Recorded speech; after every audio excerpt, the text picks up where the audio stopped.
Diputado Germán Martínez, en el uso de la palabra para el último discurso de la noche.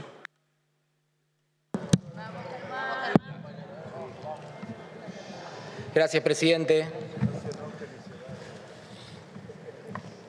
Un poquito más de las 3 de la mañana, después de arrancar la sesión apenas pasada las 14:30, creo, más o menos, presidente. Un debate intenso que estamos protagonizando aquí en la Cámara de Diputados, que agrego algo nomás a lo que dijo el diputado preopinante. Yo creo que todos y todas, de alguna manera, hemos contribuido a que podamos dar este debate aquí, con todas las posiciones políticas, con todas las miradas, con todas las actitudes. En algún lugar hay que reivindicar lo que estamos aquí en este momento presenciando en la Cámara de Diputados, y voy a decir por qué, ¿no? Porque venimos a considerar también un dictamen único de las comisiones de Presupuesto y Hacienda y de Finanzas que logramos ayer emitir, con una cantidad de firmas prácticamente, podríamos llegar a decir, unanimidad, pero no es tal, porque faltaron muy pocas firmas para poder tener esa situación, pero con una cantidad de firmas muy importantes, en un texto en el cual trabajamos mucho, entre muchos, que tuvo para llegar a ese articulado más de 20 intercambios de distintas miradas, de distintas posiciones, de distintos aportes que nos permitieron llegar a ese texto. Un texto que sintetiza un expediente que nace a partir del ingreso del mensaje 01 PE 2022 del Ejecutivo y las fe de ratas que ingresó también el Ejecutivo correspondientes a ese proyecto. Y venimos acá, presidente, como dice el articulado,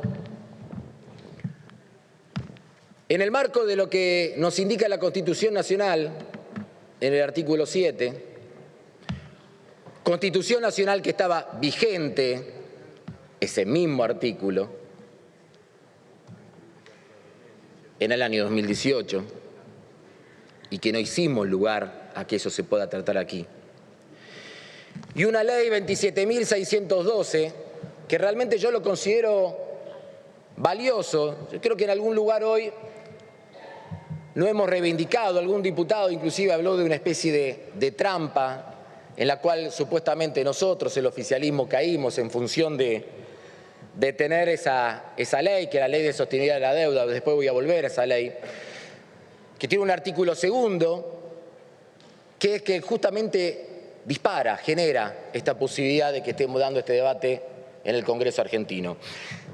Lo dijo, si no tengo mala memoria, mi compañero de banca Juan Manuel Pedrini, que reivindicó la decisión del presidente de la Nación de impulsar ese texto en la 27.000, lo que terminó siendo la 27.612, pero quiero decir también, porque a veces nosotros mismos tendemos a bajarnos el precio como Congreso argentino. Acá se escucharon voces, también lo dijo algún diputado, que en nombre de la política también terminaban haciendo planteos absolutamente contrarios a la política como herramienta de transformación. Nosotros, en este lugar, con 233 votos afirmativos, con 2 abstenciones, con 2 votos negativos, aprobamos ese texto de la 27.612. Así que llegamos acá, presidente, con un pleno conocimiento, con un conocimiento absolutamente integral de todo lo que pasó, de todo lo que contiene la negociación que llevó adelante nuestro Gobierno nacional, con la conducción del presidente de la Nación, con la tarea de nuestro ministro de Economía, Martín Guzmán. Tuvimos un amplio debate en las comisiones que tampoco lo pusimos en valor a lo largo de estas horas de trabajo. Alguno hizo algún comentario parcial. Lo dije ayer en el ámbito de las comisiones, pero creo que vale la pena que nosotros lo digamos de nuevo, el intenso trabajo que tuvimos el lunes con el jefe de gabinete Juan Mansur, con el ministro de Economía Martín Guzmán, con todo el equipo económico, toda la tarea que nos dimos el mismo martes en la comisión, escuchando a distintas voces de la vida económica, social, productiva, laboral, a los gobernadores de provincia que generosamente vinieron a dar su mirada y a quienes nosotros también le agradecemos, que nos permitió avanzar ayer en el dictamen que antes mencionaba y que nos permite que hoy estemos en este recinto a punto del momento de la votación. Ahora, no es la primera vez que en este recinto, en los últimos 2 años y pico, desde el momento que asumió el presidente Alberto Fernández, no es la primera vez que tratamos el tema de la deuda. Fue de mínima, estamos de mínima en la 4ª vez que tratamos este tema. Lo hicimos, además, esas instancias en las cuales analizamos el tema de la deuda, lo hicimos impulsados por las propias palabras del presidente de la Nación, cuando el 10 de diciembre del 2019 dijo, pido autorización, vamos a encarar el problema de la deuda externa.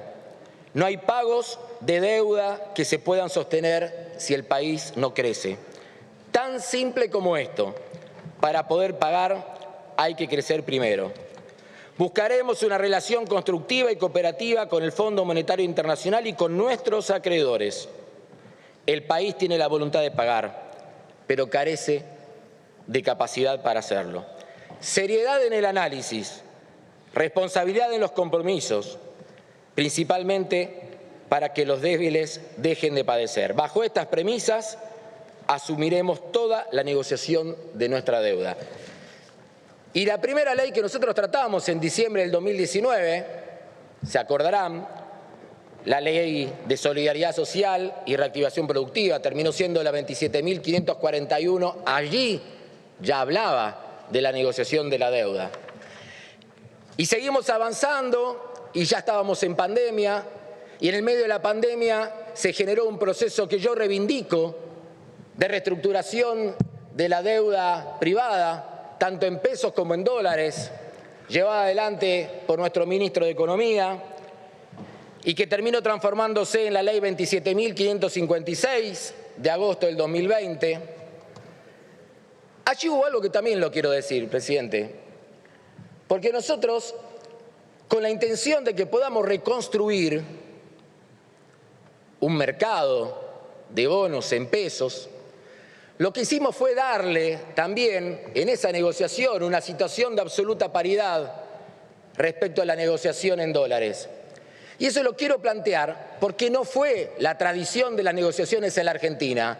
En la Argentina en general se negociaba con los que tenían bonos en dólares y después se le imponían las condiciones a los tenedores de las deudas en pesos. Nosotros hicimos otro camino que lo tenemos que reivindicar.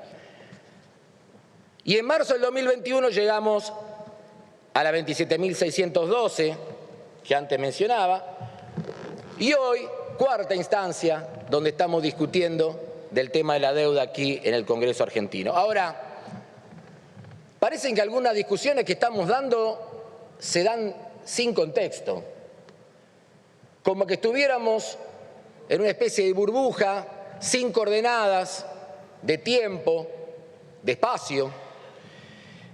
Y me parece que hay 2 hechos que son absolutamente objetivos y que yo creo que nosotros los tenemos que asumir. En algún momento el diputado preopinante hablaba de hablar con la verdad. Yo solamente hago esta mínima corrección.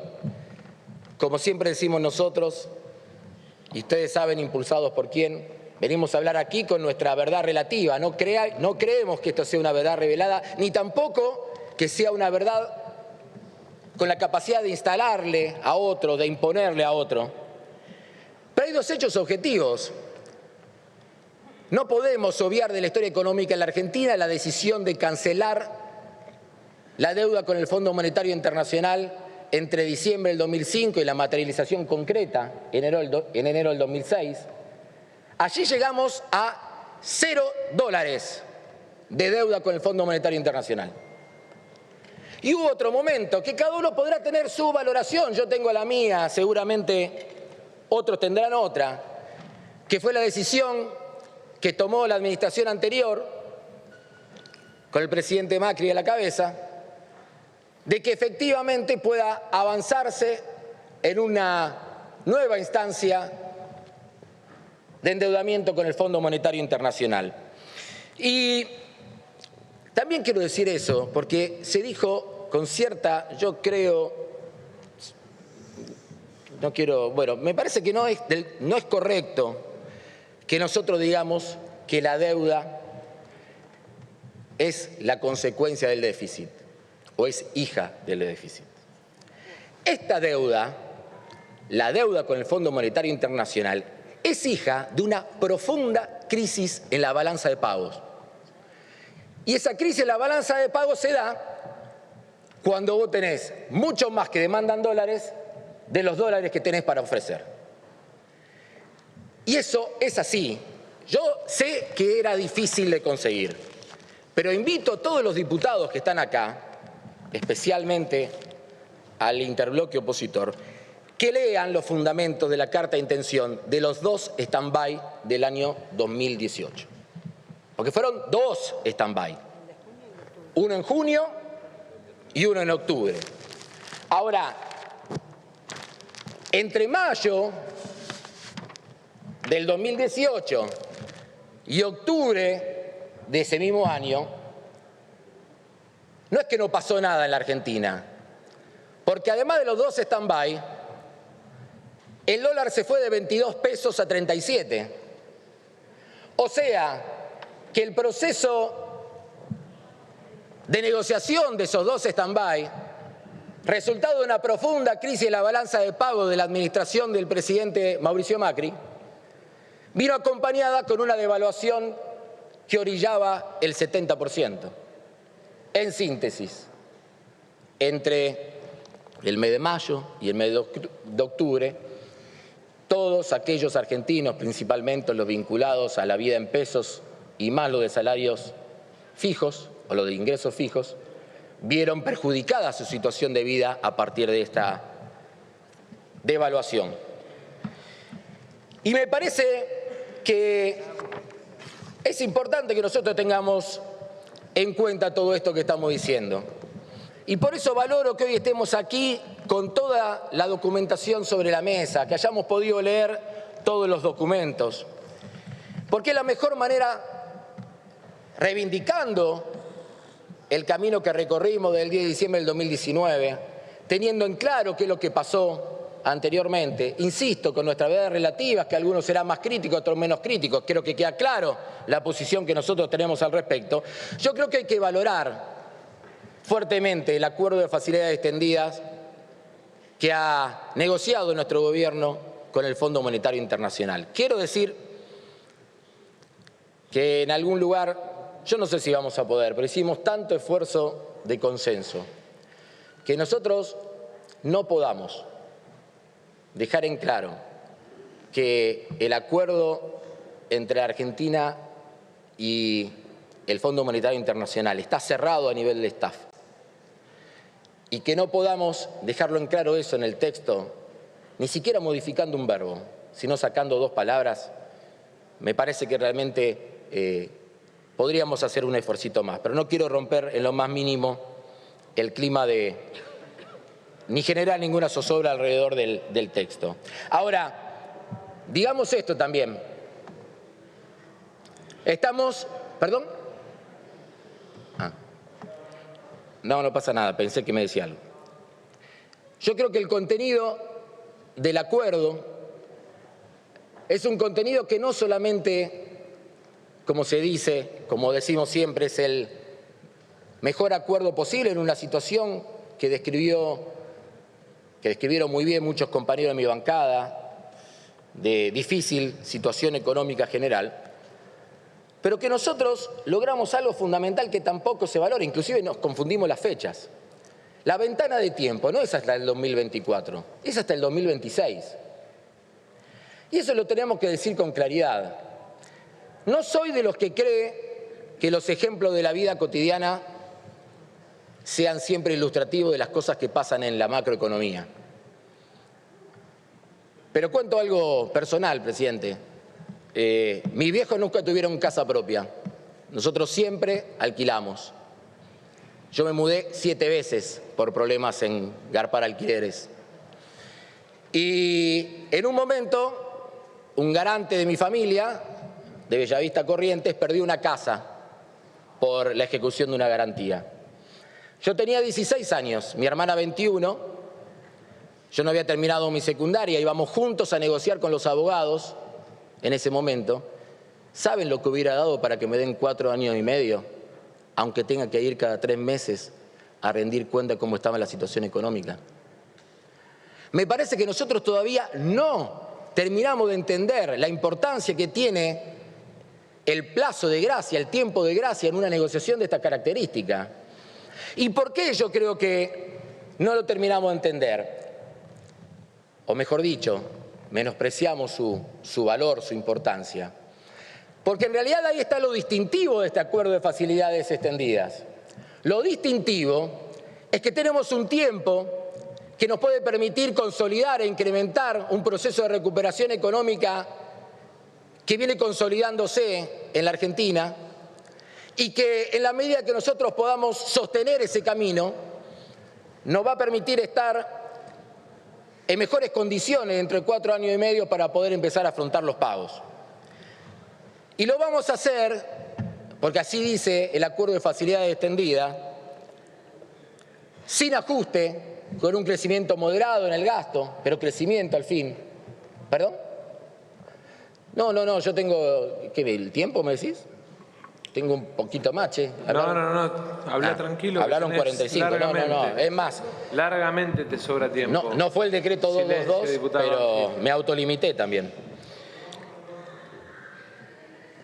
¿Perdón? Sin reformas jubilatorias, ni incremento en la edad, sin reforma laboral, sin tarifazos. Y me parece que acá en algún momento se dijo, porque en todas estas horas de debate me parece que vale la pena decir algo más. Se habló de que estamos generando un escenario donde las opciones son ajuste o default. No.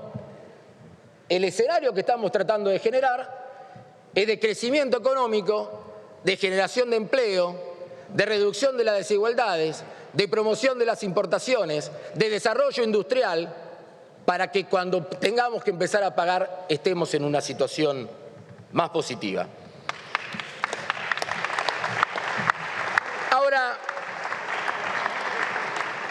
presidente, solucionamos con este acuerdo, porque eso también se dijo, como una... Nosotros nunca dijimos que con este acuerdo estemos solucionando todos los problemas de la Argentina.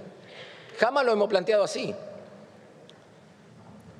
Creo que sí, que estamos encaminando a través de la decisión del presidente una posible solución a un problema gigante, no tengo la menor duda. Pero sentado en el lugar donde usted está, presidente, Alberto Fernández dijo el 1 de marzo que este no es ni el primer paso ni el último. Y me parece que vale la pena que repasemos eso, porque nosotros no queremos ni que la oposición sea rueda de auxilio del gobierno. Valoro muchísimo el consenso alcanzado en este tiempo. Tampoco le estamos pidiendo que gobiernen, y menos aún que sean ustedes las que definan la política económica de nuestro gobierno. Y eso lo decimos con el mayor de los respetos, porque se habla mucho de la elección del 2021, cierta. Yo no niego los resultados. Ahora, reconozcamos que en esta Cámara hay diputados y diputadas que llegaron en el 2021 y otros que llegamos en el 2019, cuando el resultado fue otro de las elecciones. Entonces es una fotografía caprichosa solamente la de la última elección, porque siempre hay que tener en cuenta las dos elecciones a la hora de configurar un mapa político en la Argentina. Y el presidente nos planteó inclusive algo que yo reivindico y que creo que en alguna red social lo dije ahí en el contexto del acuerdo, de la necesidad que la Argentina retome un camino de planificación del desarrollo económico en la Argentina.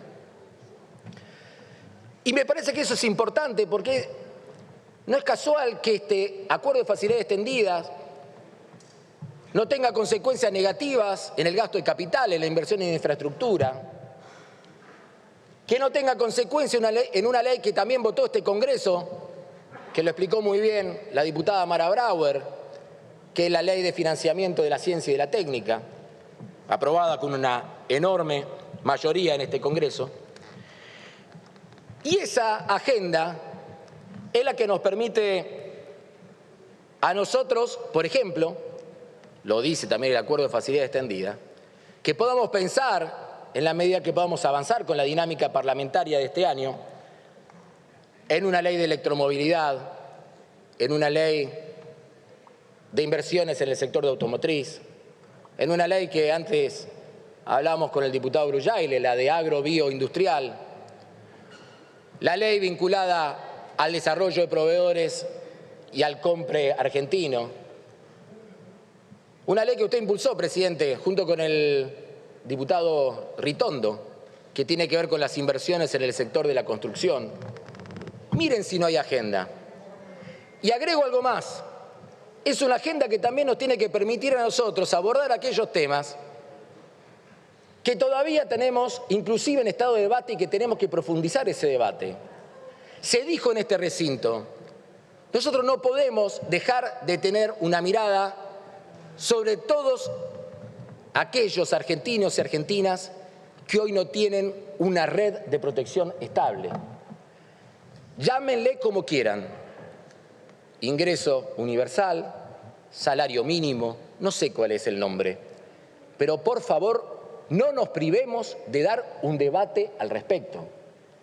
Y esto lo digo conociendo una historia como asesor, presidente, que en algún momento, en este mismo recinto, en agosto del año 2008, cuando veníamos de varios años de crecimiento económico, pero que también había elementos que tenían que ver con la pobreza y la indigencia que no se solucionaban en la Argentina, se empezó a generar desde acá un proceso de debate que fue acercando posiciones e ideas que terminaron con la enorme decisión de la presidenta Cristina Fernández de Kirchner de aprobar la asignación universal por hijo. Y eso lo hicimos en un momento también de dificultades políticas. Veníamos de la 125 y nos encaminábamos hacia la elección del 2009, presidente. Una elección que no fue fácil. Y nosotros, hoy, también tenemos que tratar de conciliar esta agenda de la planificación del desarrollo económico y productivo en la Argentina, que basta ver cómo se recuperan diversos sectores industriales en la Argentina. Siempre insiste mi compañero de banca, el diputado por Santa Fe, Roberto Mirabella, en que, por ejemplo, en mi provincia el desarrollo industrial del último año duplicó la media nacional. Y eso ya no es rebote, eso es crecimiento real de la actividad industrial alimentada con políticas económicas concretas que permiten ese tipo de desarrollo. Porque si no, no valoramos nada en la Argentina. Cuando uno le dice rebote, lo mismo le decían a Kirchner y Lavagna. Cuando uno dice el rebote, es porque está ocultando otras cosas que son y que tienen un mérito propio. Presidente, quiero cerrar con esto, porque me parece que este tema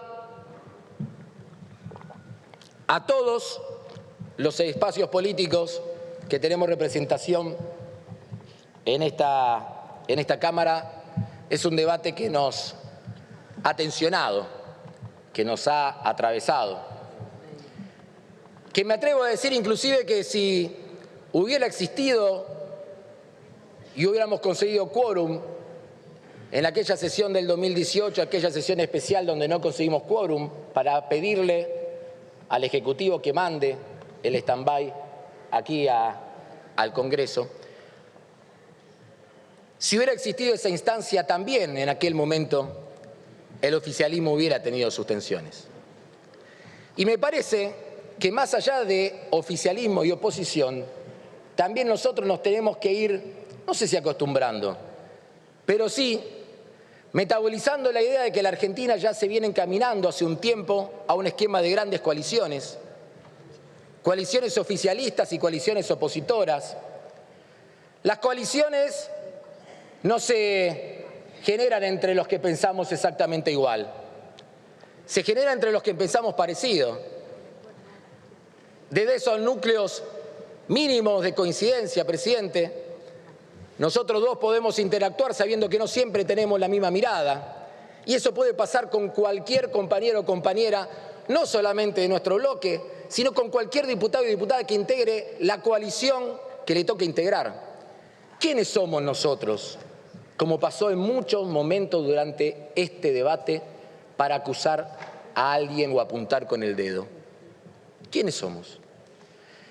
¿Qué autoridad tengo yo para poder acusar con el dedo a un diputado o diputada de un bloque al que yo no pertenezco? Ni siquiera lo tengo con los compañeros de mi propio bloque. Y me parece que eso nosotros lo tenemos que ir ordenando y metabolizando y dándonos cuenta que la mejor manera que tenemos nosotros para poder avanzar alrededor de este y otros tantos temas importantes. Presidente, necesitamos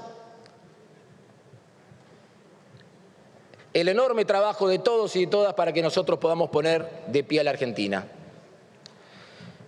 En un momento difícil, estamos dando un debate importante y estamos a punto, aunque la liebre no se come hasta que se case la liebre, estamos a punto de poder tener un consenso amplio en esta casa. Y en tiempos tan complejos, donde cuesta tanto soñar, lo dijo el presidente cuando vino aquí el 1 de marzo, y habló de esto de que hay que sacar la utopía del pasado y volver a poner en el presente, quiero terminar recordando algo que yo no me olvido nunca. Nosotros en el 2007, en la campaña presidencial, el Frente por la Victoria tuvo un spot que lo hizo gente amiga y querida, y que decía algo así. Le preguntaban a un grupo de pibes qué era el Fondo Monetario Internacional. Y algunos decían, el FMI es un satélite que chocó con la Luna. Otros decían, es un país donde está todo al revés. Otros decían, es un lugar donde hay muchos animales.